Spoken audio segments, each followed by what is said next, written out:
What's going on, guys? My name is Joey. Welcome back to another video here on my channel. Today, I'm going to be giving you guys 3 meta builds for the Okina Prime Incarnon Genesis. Made a promise to some of my viewers that this would be something I will be covering this week, now that it's in the Incarnon rotation.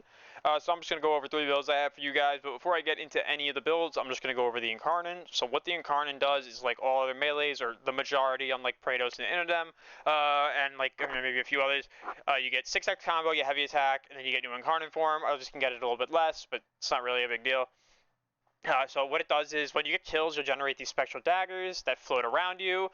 When they deal damage, they deal max cold damage. The cold also does combine with other elements on the weapon. And the spectral daggers will automatically seek out the targets, and they'll deal a nice amount of damage to them. And I'll be showing you that they actually deal a really nice amount of damage. So yeah, now that we understand that, let's get into this. So for the first evolution, we go for Seeing Red. This is one of the best combo building evolutions in the entire game. It is so easy to build combo with this, as this weapon applies slash at a high rate, so it's really easy to get this stacking up. So you'll be able to charge your Incarnon really easily. Second, we go for Heroic and Reach. We take the +1 range, and then for final, I go for a little bit of hybrid stat here: 2% base crit, 8% base status. If you want to go full status, you lean 12% here. You want to go full crit, you lean here. But for real, you go with this, you get 32% CC, 32% status chance. So you don't really need much more than that, in my opinion. So yeah, really solid numbers. So what I have as far as the builds go for you guys is, the first build I have is, this is your generic melee influence build. We have Spinning Needle. This one's merit. You don't really need Tenekai on this. We're going to be light attacking the whole time, really. This is just to get new Incarnon form without losing stacks. So we have Condition Overload, Prime Fury, any attack speed mod of your choice. Go for Prime Breach. Gav Elementalist here for status damage plus status chance. Blood Rush, Weeping, Gav Steel will take Strike. If you want a Bane on this, just go like this, and or like this. It's really up to you, but you don't really need the Bane. The weapon does a ton of damage already. Maybe if you're doing like super high level content, I would recommend the Bane, but just for like base SP, and I would say under like sub level like 2k, you don't really need any more than this. So yeah, that's the build. Really solid. And obviously we run Influence, and then we have Voltaic Strike for flat electric. Like I said, this is going to combine with the cold. So what I'm going to do here first is I'm going to get into my Incarnon form, and I'm going to show you guys how the daggers work. So what you do is, obviously, you just attack. Now you're going to see I get some kills, and now there's these daggers floating around my body.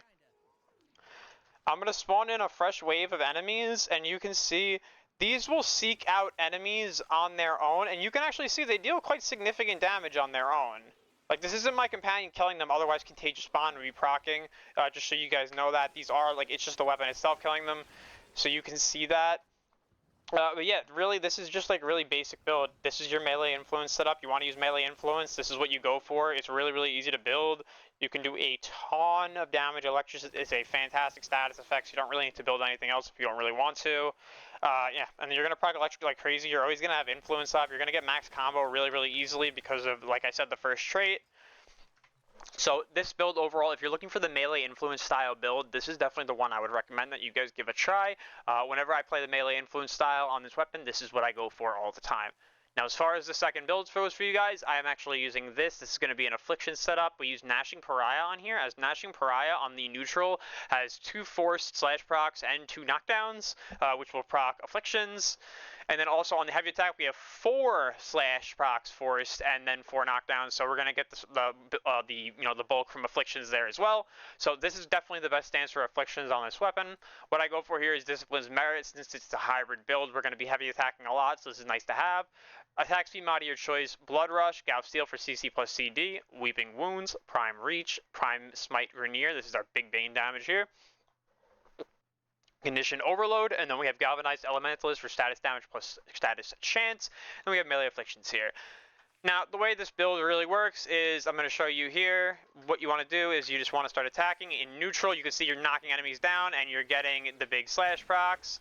And now, really right now, it's like, okay, well, you can do this on, most other weapons too. But one thing I actually found that was pretty cool, and I'm sure you can do this on other weapons too, if you're actually using like a Dariga with Contagious Bond, I'll show you my Dariga build, but your Contagious Bond will actually get doubled by the Afflictions, and then it will spread to all the nearby enemies, and it will do big ticks. I was just messing around with this before, and I was getting numbers of upwards of like hundreds of millions of damage in here, just letting them chain up. So yeah, it's really, really powerful overall. But like, you could just see the amount of slash damage you deal with this. You don't even need to light attack too. If you want to, you can heavy attack like this, and then you can see the big slash damage. Like, look at that, big damage. So this is a really, really good one for you to use. And this isn't even like a super powerful companion. All you need for this is arc coil, contagious bond, no attack mod, just arc coil. And then run something like the Prime Burst Laser, where we're getting rad, impact, slash, puncture, heat, magnetic, and viral. The heat, obviously, and the slash is going to be what's killing the enemies. Yeah, and it's going to work really, really well. So definitely would recommend you guys give it a try. It's a really fun build. I'm having a ton of fun with it right now. And as far as the last build goes that I have for you guys here, the last build is just going to be your basic light attack, high crit build. So Spinning Needle, this one's Merit, CC plus CD on Golf Steel, Blood Rush, Condition Overload, Weeping Wounds, Reach, Fury, double CD mods here. Melee exposure for 240% elemental damage. And yeah, as basic as it gets, all you need to do with this is obviously use your abilities, get your 240% corrosive. And now you just attack. And you can just light attack with this one. The weapon has more than solid enough range for you to be able to, like, you know, still wipe out solid groups of enemies very quickly, even with Tennokai especially.